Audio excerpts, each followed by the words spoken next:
Прохождение паводка контролируется МЧС. Одна из оперативных групп ведомства в эти дни находится в городе Вилюйске. По прогнозам, река Вилюй полностью очистится ото льда 12 мая, передает наш корреспондент Анна Васильева.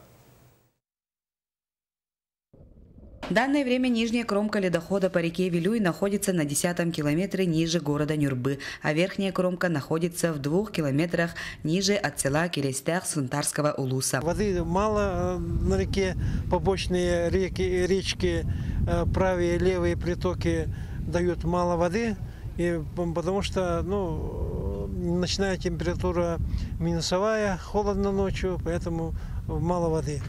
Сейчас в городе Вилюйске находится поисково-спасательная группа Дальневосточного региона в составе 10 человек. Служители Свято-Никольского храма провели на берегу Седого Вилюя святую литургию. В данное время, по словам специалистов, прогноз паводка благополучный. Анна Васильева, Леонид Минкяров, НБК Саха, Вилюйск.